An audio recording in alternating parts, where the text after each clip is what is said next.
Coca-Cola and PepsiCo. So as we look to regulate who can potentially give out nutrition information, is this a conflict of interest? Stacey, maybe. Oh yeah. Okay. Well, that's an interesting question.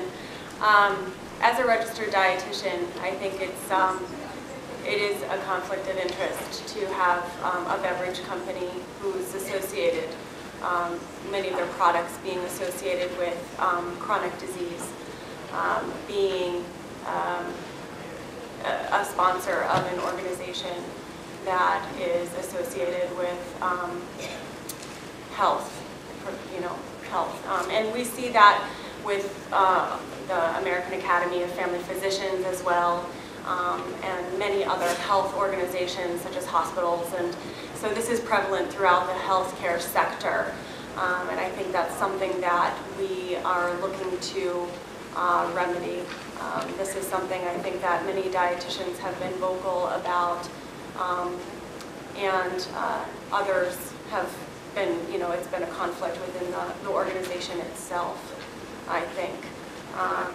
So I think that's something that we will look to see the outcome of in the near future. Mr. Corbett, when you started incremental increases in red beverages, did you also do that with vending? Yeah, that's a good question. On the vending machine side, again, it was different per hospital. The hospital example that I did give you, we did do that with vending as well. And I've got to say that the vendors, particularly this new contract that we signed with, when we did this system approach, we had Coke and Pepsi both decide which one would be willing to work, and it was Coke that worked well for us, and we decided to go with them through one of their vendors. And I think it's important to bring them along with you. So we have a small vendor company that represents them that are now putting that same red, green, yellow in place on the food as well. So they see a potential opportunity for that. And for the big companies such as Sodexo and other these nutrition companies, they see a strategic benefit of doing these types of programs because when they hit the college campus, there's a little bit more opportunity for them to get a strategic benefit from doing these types of programs.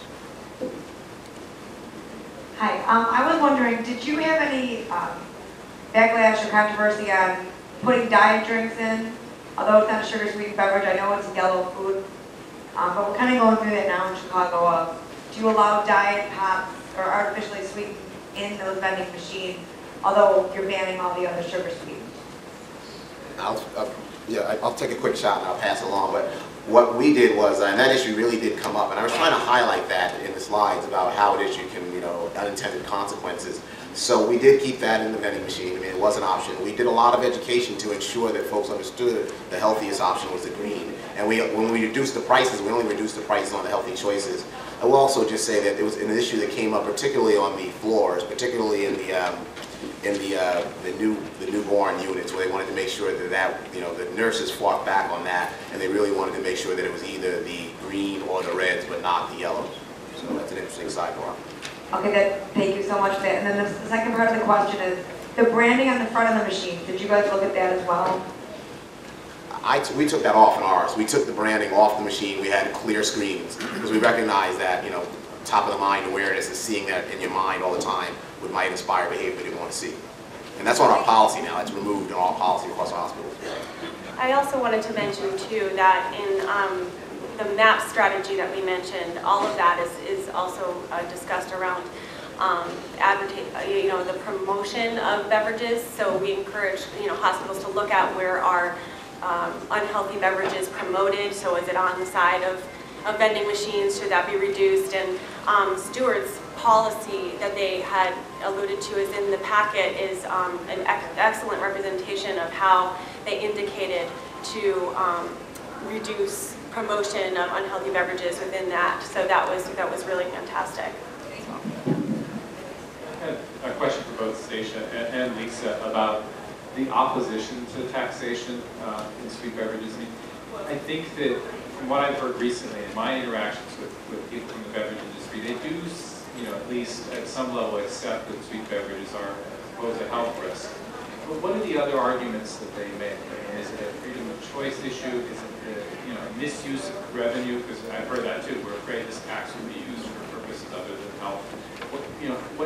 what's the next thing that we need to refute as we move forward? Either. Yeah, well, one of the things, and we've just finished a study on this, one of the big things that they say, and the beverage industry has spent millions of dollars on fighting the taxes. And so you may have seen actually the ads that they've actually put on TV saying, "Don't tax my food." That's actually all about beverages. So one of the claims is that there's going to be job loss. So there's going to be loss, and that's sort of a real thing they're saying to the politicians. You're going to lose jobs.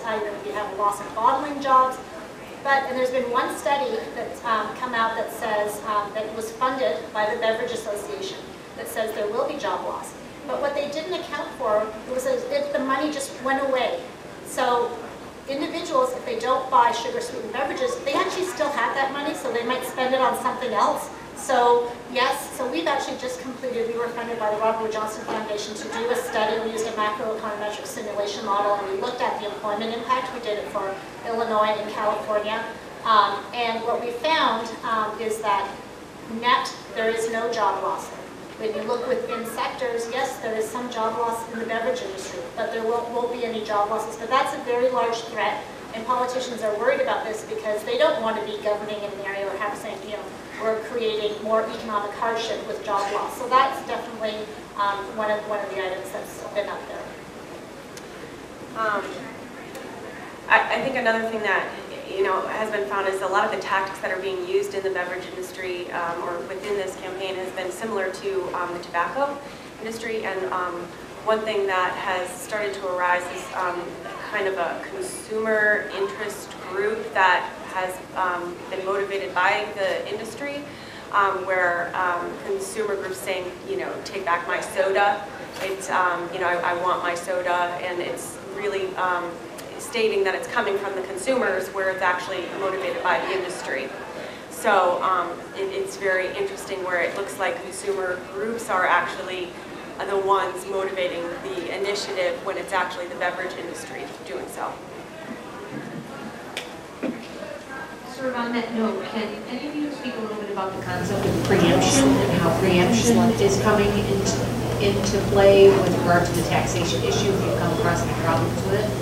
If you're familiar with the concept? Yeah, I'm not that familiar with it, but because it varies state to state, so different states, so in Illinois, so basically it's a jurisdiction issue, so at the lower level, the city can only tax a certain amount on certain things up to the level of the state's sales tax, and then after that they're going to have to get an exemption from the state. So that's actually an issue that's facing the city of Chicago at the moment. There's a discussion going on in the city of Chicago right now in order to look to how a sales tax or any type of tax may be put into place. And that is an issue for every single jurisdiction, and it varies by jurisdiction because the laws differ.